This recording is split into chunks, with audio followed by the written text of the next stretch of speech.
welcome to the Fantasy Foot Bros podcast, brought to you by the Shell Corporation, with your host and the scientist behind Nav, the 3-time winning owner of The Walking Dead, Nick Young, and the most jacked fantasy owner to ever play the game, given everything he's got, Tim Young. Now, let's get into some fantasy talk. Hello and welcome to episode 6 of the Fantasy Foot Bros podcast. Today, we have a special guest, Brian Cannon. We're going to be talking about his team today, which was formerly the Totes Gonna Win, which was named passive-aggressively at some point last season. Lose. Totes Gonna Lose, that's right. Totes Gonna Lose. Because you definitely weren't going to win. I was definitely not going to win. So this year, he's come up with a new team name. And Brian, would you like to announce your team name? I forget it. It's Waller. Waller, I hardly know her. And there's the delivery we all look for and love from Brian Cannon. So, the past couple years, you've been pretty competitive, and in the playoff hunt, you haven't given up on a season at any point. It seems like you're always trying to make moves to better your team and be in that playoff hunt. How do you feel you've done in fantasy so far, and how have you enjoyed it? I don't feel like I've done terribly. I mean, I'm sure that Nick has taken advantage of me a couple of times with some trades and maybe coached me in a certain way, saying, hey, yeah, this trade looks really good with Ed, and then the next week he's making a trade with Ed for that exact same person. Well, how many trades have you made without consulting Nick first? Not very many, which is probably a bad idea. No, it's fine. No, it's a terrible idea. Nick is definitely a little scary. But anyway. So, Nick, what do you think about Brian and his, record last year and how he did?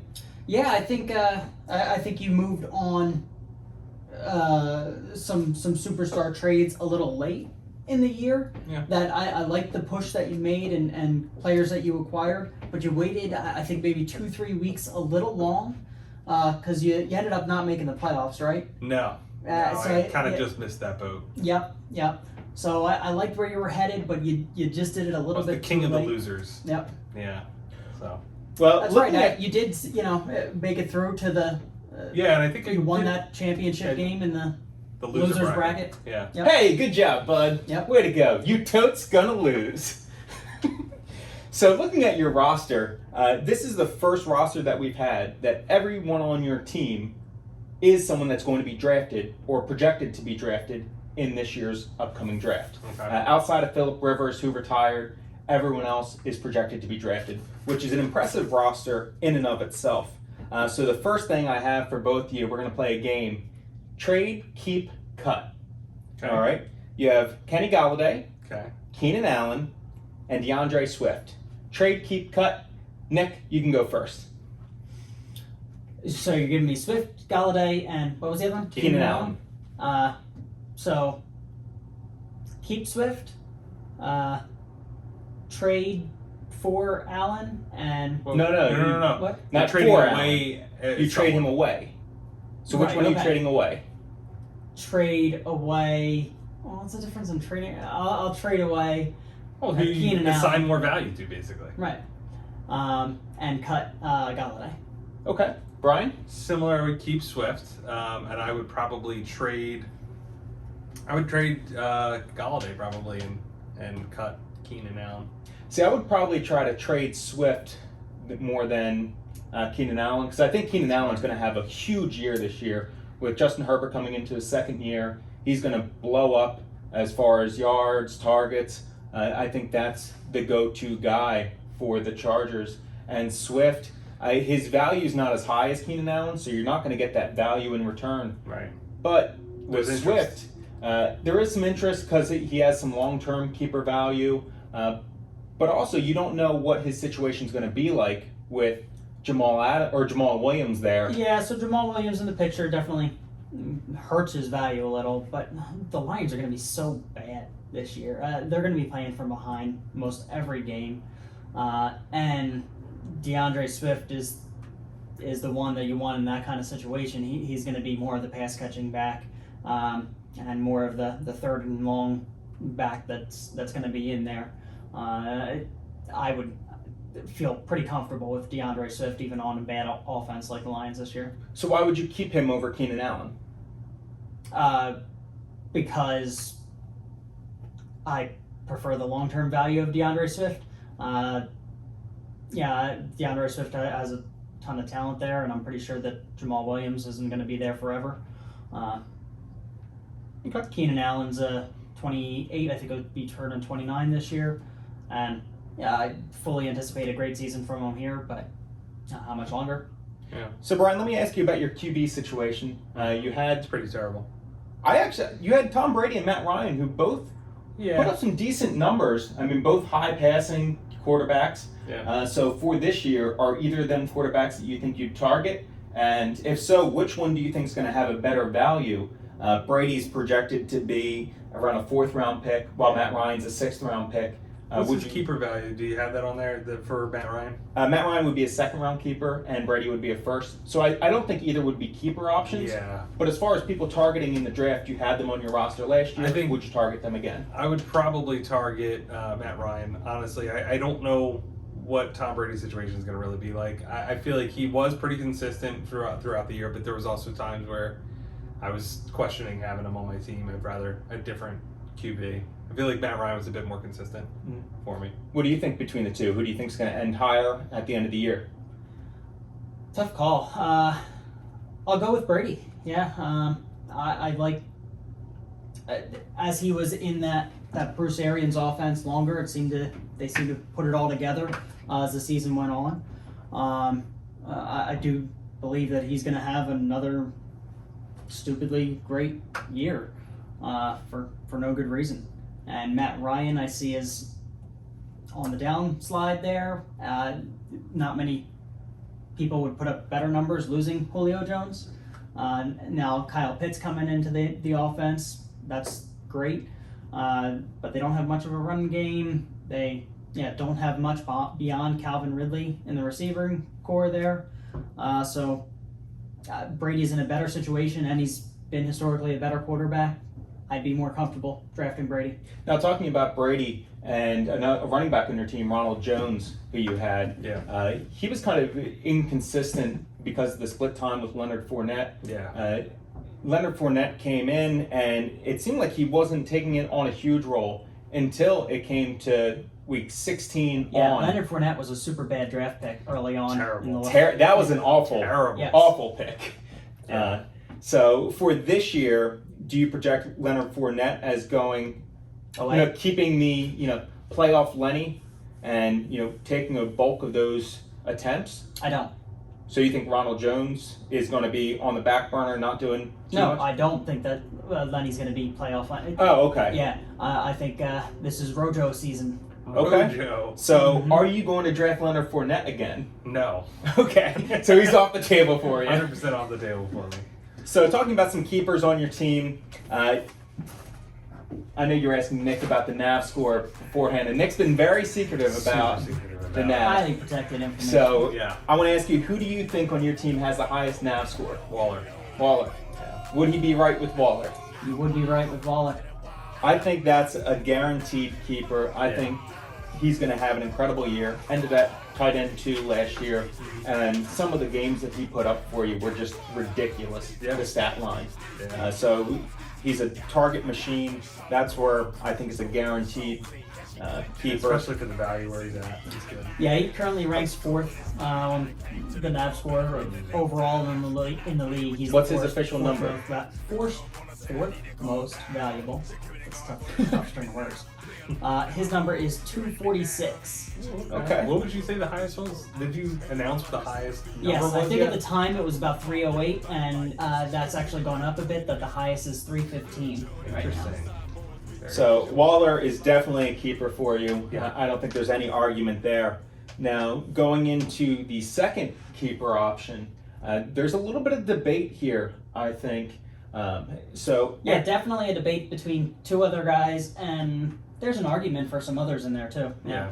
So, Nick, let me throw out the names that you think are potential ones, and we'll narrow it down. Who are the ones that you'd potentially keep? So, Diggs and Swift are the the two major ones, I think, for consideration. So that right there brings me to my next point. I have it marked here because it keeps happening.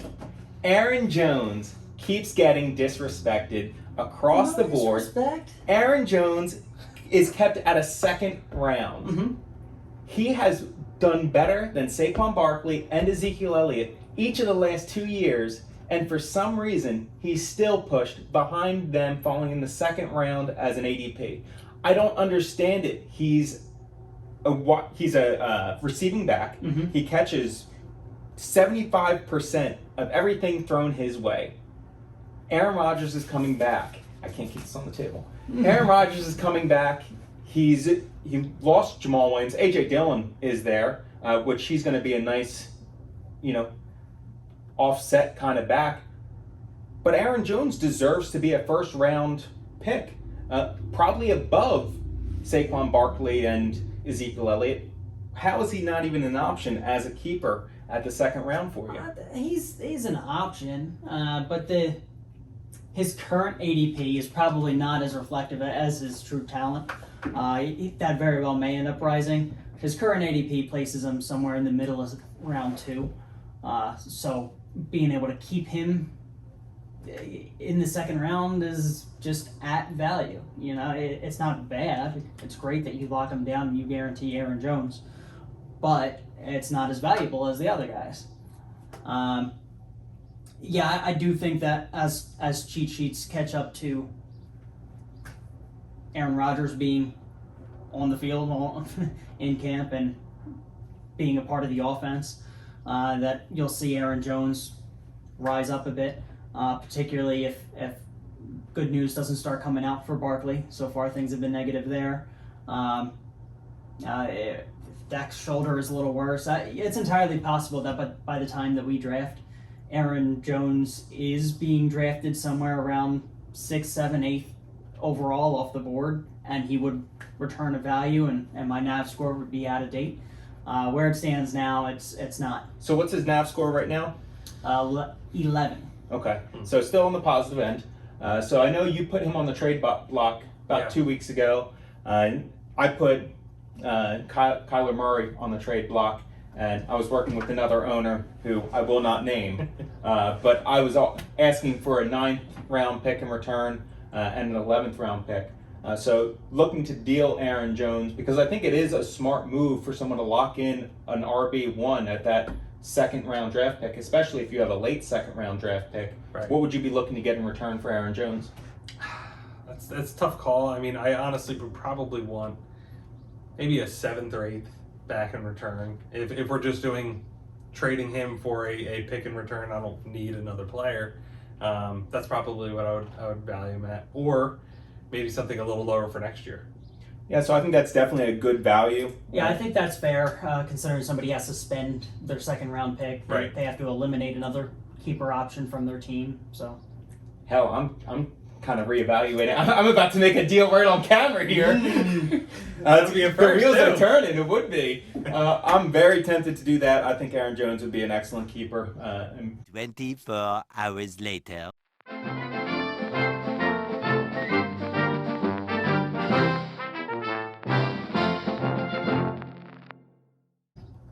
Moving on from him, you had mentioned Stephon Diggs and Swift. Now, what are their NAV scores and where do they fall? sure. So, you want to take a guess at which one's more valuable there? Honestly, I would probably. That's tough because I see value in Swift. I probably would say Swift is probably more valuable in the long haul. How about you? What do you say? I would say Diggs is probably the higher NAV score. Interesting. So, Diggs is the higher NAV score. Okay, That's why I'm an expert. that's exactly why. So, Diggs is at 179 on the NAV, Okay. which is really good. Yeah. That's enough to put him just at the edge of the top 10 there. Swift isn't far behind him. He's at 138. Okay. So we've discussed Swift a little bit and his situation. Mhm. Let's talk about Diggs and what his situation is. Josh Allen had a career year last year. Mm-hmm. Stephon Diggs saw the most targets out of any other receiver, and especially red zone targets. So can he keep up with that And can he be that top 3 receiver like he was behind Hill and Devontae Adams? Is he going to be that same producer this upcoming year? And can Josh Allen keep up with that? I'm a believer. I think he does it. I do too. I think he's phenomenal. I think Solid. he got a steal. Drafting him last year in the 6th round and being able to keep him in the 4th this year is an excellent value. So how do you think you're going to do this upcoming year with your 2 keepers and your draft capital? Where do you think you're going to fall in the division? I don't know. I feel like I'm going to fall middle of the pack, to be perfectly honest with you. I know I have good keepers, but I just don't have that weight in the beginning part of the draft there. I'm missing a first, I think, and what do I go, second? Yeah, so you're missing a 1st and a 5th. Yeah. So you should still remain competitive. Right. I have you falling in 2nd in the division. Okay. You're going to end 8 and 6 is my projection. So I think you still could make a good playoff push. I think it depends on what moves you make during the year to compete in your tough division. I was going to say I have a very tough division right now, and it's definitely something to be thought about. Yeah. Nick, what do you think Brian's chances are this year? It's gonna be Mediocre. tough. Yeah. It's gonna be tough. Yeah. Yep. You've got great keepers. You're off to a good start there, but the lack of draft picks is It's killing me. yeah. Yeah. You're gonna be climbing uphill there for sure. Right. You're gonna have to draft really well deep into the draft, which Hey, I have those great keepers for a You reason. do. So, Hey, he got Diggs in the 6th round last year, Yeah, yeah. so that was a great mid-round pick, and that's what you have to look for. You have to hope for those standout, diamond in the rough kind of guys. Yeah, there was a lot of uncertainty around Diggs going to a brand new offense last year around Josh Allen, whether he was going to take that step forward, and he did. And Diggs did not miss a step going into the new offense, and yeah, it turned out really well. So you beat around the bush there a little bit. Where do you think Brian's going to fall in the division at the end of the year? What place? Last. You said Lonesome Kicker. You're was right. gonna be I last. apologize. Lonesome Kicker is definitely last. What? What an idiot! Oh, what a loser! Yeah, there's no question there. you shouldn't But even pay your fee this I year. do think that you're going to be on the outside of the playoffs, that you're going to be 3rd place finisher, and it won't be enough to get there. Well, that just gives me something to work for. Absolutely. So any other comments about Brian's team or chances this year? Yeah, I'll say that whichever one between Diggs and Swift you end up keeping, and try to deal the other one. I know you talked about what the price is that you put on Aaron Jones, and that's great if you can deal him too. Yeah. But one of those other 2 definitely has value, and somebody should be hitting you up to try to grab one of them. 24 hours later.